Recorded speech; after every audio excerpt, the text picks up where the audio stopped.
Il y a des femmes qui entrent dans la lumière et d'autres qui semblent payer le prix de cette lumière. Clotilde Courreau n'a jamais été une actrice comme les autres. Elle avait tout pour régner sur le cinéma, et elle a choisi une autre couronne, murmurait un critique parisien, entre admiration et regret. Mais derrière cette image fascinante, actrice libre devenue princesse, se cache une trajectoire bien plus trouble. Que s'est-il vraiment joué le jour où Clotilde a dit oui à Emanuele Filiberto di Savoia? Était-ce un conte de fées ou le début d'un renoncement silencieux? Avant que le nom de Clotilde Courreau ne se mêle au titre princier, il appartenait d'abord à une jeune femme habitée par une urgence presque physique de jouer, de ressentir, de brûler les étapes. Née à Levallois-Perret, élevée entre Paris, l'Afrique et une éducation rigoureuse, elle n'a jamais été une héritière tranquille. Très tôt, elle s'impose dans le paysage du cinéma européen, non pas par calcul, mais par intensité. À 21 ans, elle frappe fort avec Le Petit Criminel, récoltant distinction et regard admiratif. On parle d'elle comme d'une promesse rare, une actrice instinctive, capable d'habiter ses rôles sans filtre. Mais déjà, quelque chose la distingue. Un refus discret des trajectoires trop tracées. Elle ne cherche pas la facilité, ni les plateaux convenus. Elle alterne cinéma d'auteur, théâtre, rencontres audacieuses, travaillant notamment avec John Malkovich, explorant des univers où le jeu devient presque une mise à nu. Les récompenses s'accumulent, les nominations aussi. On la cite parmi les visages montants du cinéma européen. Une actrice appelée à durer, à s'imposer, peut-être même à dominer. Et pourtant, au moment précis où tout semble s'ouvrir devant elle, une autre histoire commence à se dessiner en arrière-plan. En 2001, lors d'un tournoi d'escrime à Monaco, une rencontre inattendue vient fissurer cette trajectoire. Emanuele Filiberto di Savoia apparaît dans sa vie, introduit par Albert II de Monaco. Rien ne l'a destinée à ce monde-là. Elle, l'actrice libre, engagée, parfois perçue comme proche des idées de gauche, lui, héritier d'une dynastie marquée par l'exil, chargé d'un nom lourd d'histoire. Que se sont-ils vraiment dit lors de cette première rencontre? Était-ce une fascination mutuelle ou simplement une curiosité passagère entre deux univers opposés? Très vite pourtant, la relation s'intensifie. Les apparitions publiques se multiplient, les regards deviennent plus insistants. Pour certains observateurs, c'est une romance improbable, presque romanesque. In the ancient land of Eldoria, where skies shimmered and forests whispered secrets to the wind, lived a dragon named Zephyros. Not the burn it all down kind, but he was gentle, wise, with eyes like old stars. Even the birds fell silent when he passed. Mais déjà le doute s'infiltre, presque imperceptiblement, comme une fissure dans un miroir trop parfait. Le basculement s'opère en silence, presque sans rupture visible. En juillet 2003, Clotilde Courreau annonce ses fiançailles. 2 mois plus tard, le 25 septembre, Rome devient le théâtre d'un mariage qui dépasse largement le cadre intime. Dans l'église Santa Maria degli Angeli e dei Martiri, sous les regards mêlés de la presse internationale et d'une aristocratie attentive, elle épouse Emanuele Filiberto di Savoia. Mais ce jour-là, un détail trouble déjà l'image parfaite. Clotilde est enceinte de 6 mois. Ce n'est pas seulement une union, c'est un choc de symboles. Une actrice française, connue pour sa liberté de ton, ses choix artistiques parfois audacieux, entre dans une dynastie marquée par l'histoire, les exils et les attentes implicites. La robe signée Valentino fascine, la mise en scène impressionne. Mais derrière le faste, les murmures commencent. Certains partent d'une modernité assumée, d'autres d'une entorse au code. Une princesse qui continue de jouer, qui revendique son indépendance, qui ne se plie pas entièrement aux règles. Est-ce vraiment acceptable? Très vite, Clotilde devient plus qu'une épouse. Elle devient une figure observée, commentée, jugée. On la voit comme une princesse atypique, parfois admirée pour son audace, souvent critiquée pour ce même trait. Elle refuse de disparaître derrière son titre. Elle continue à tourner, à monter sur scène, à exister en tant qu'artiste. Mais chaque choix devient un débat. Chaque apparition publique, une prise de position implicite. Dans les coulisses, la réalité est plus complexe encore. Emanuele Filiberto di Savoia porte lui-même le poids d'un héritage particulier, celui d'une famille longtemps exilée, contrainte de reconstruire son image. Revenu en Italie après des décennies, il incarne une forme de renaissance fragile. À ses côtés, Clotilde n'est pas seulement une épouse, elle devient un élément de cette reconstruction, presque malgré elle. Peut-on vraiment rester soi-même dans un rôle que l'on n'a pas écrit? Peut-on concilier la spontanéité du jeu d'acteur avec la rigidité d'un protocole, même officieux? La naissance de leur première fille, Vittoria, à la fin de l'année 2003, semble sceller cette nouvelle vie. Puis vient Luisa, quelques années plus tard. L'image familiale se construit, rassurante en apparence. Une actrice devenue mère, devenue princesse, devenue symbole d'un équilibre entre modernité et tradition. Et pourtant, quelque chose résiste. Une tension invisible, comme un fil trop tendu entre deux identités. Car derrière les sourires capturés par les photographes, une autre réalité s'installe lentement, celle d'une femme qui doit constamment négocier sa place. Est-ce encore Clotilde Courreau que l'on voit? Ou déjà un personnage qu'elle n'a jamais choisi d'interpréter? Les années qui suivent ne sont ni un conte de fées, ni une chute brutale. Elles ressemblent plutôt à une lente érosion, presque imperceptible, mais constante. Clotilde Courreau continue de jouer, de refuser l'effacement, de s'accrocher à ce qui la définit dès le départ, le métier d'actrice. Mais quelque chose a changé. Les rôles ne viennent plus avec la même évidence. Les propositions se raréfient ou se transforment, comme si soudain, son nom portait un poids supplémentaire, celui d'un titre qui intrigue autant qu'il dérange. Dans certains milieux du cinéma, on chuchote qu'elle est devenue trop princesse pour certains rôles, mais jamais assez pour être pleinement intégrée à un autre univers. Une frontière invisible se dessine autour d'elle. Elle n'est plus tout à fait celle qu'elle était, sans être totalement acceptée ailleurs. Entre deux mondes, sans appartenir entièrement à aucun. Et pourtant, elle insiste. Elle monte sur scène, choisit des textes exigeants, s'expose encore, comme une manière de prouver, aux autres, mais surtout à elle-même, qu'elle n'a rien abandonné, que son identité artistique ne s'est pas dissoute dans un protocole implicite. Mais à quel prix? Dans le même temps, l'image publique du couple formé avec Emanuele Filiberto di Savoia reste relativement lisse. Apparitions officielles, événements mondains, gestes mesurés. Une élégance contrôlée. Mais cette façade maîtrisée cache une réalité plus nuancée. Car derrière chaque sourire, une question persiste. Combien de concessions invisibles ont été nécessaires pour maintenir cet équilibre? Certains critiques ne sont pas tendres. Ils évoquent une actrice qui aurait échangé sa trajectoire contre un statut, une femme qui aurait sacrifié une ascension prometteuse pour un rôle plus contraignant. D'autres, au contraire, saluent son obstination à continuer, à ne pas céder complètement aux attentes. Mais au fond, personne ne sait vraiment ce qui se joue dans l'intimité de ce choix. Et puis il y a cette contradiction persistante. Clotilde Courreau fascine précisément parce qu'elle refuse d'être une princesse docile. Ses apparitions sur les tapis rouges deviennent des moments de tension esthétique. Elle ose. Parfois trop, diront certains.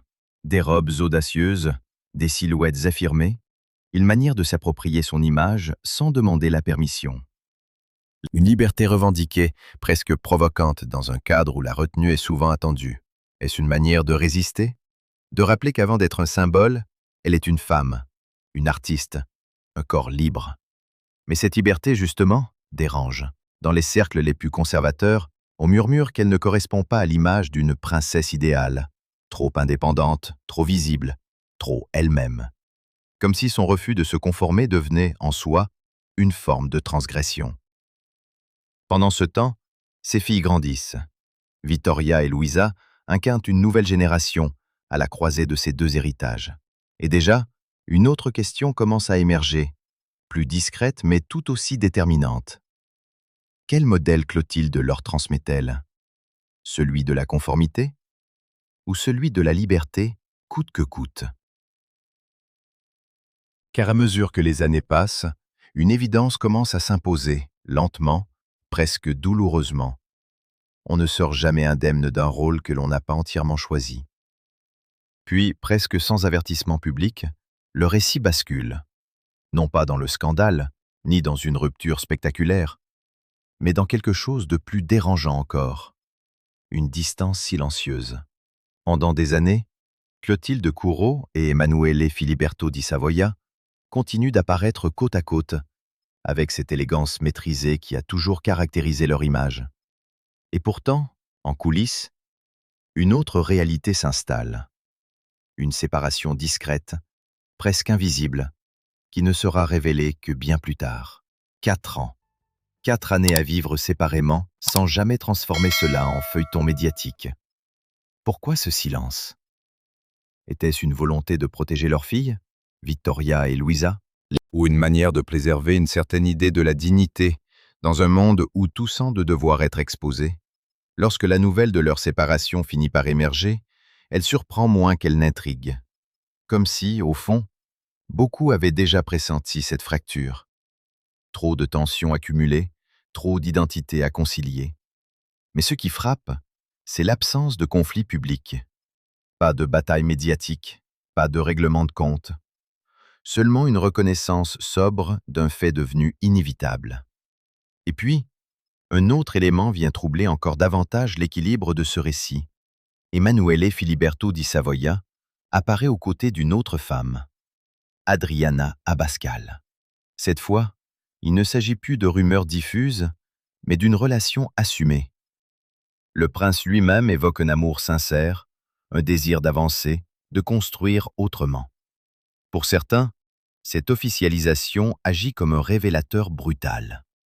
Elle donne un sens rétroactif à ces années de distance. Pour d'autres, elle soulève une question plus intime. À quel moment une histoire cesse-t-elle vraiment d'exister? Est-ce le jour où l'on se sépare? Ou celui où l'un des deux regarde ailleurs? Du côté de Clotilde, le silence reste longtemps la réponse dominante.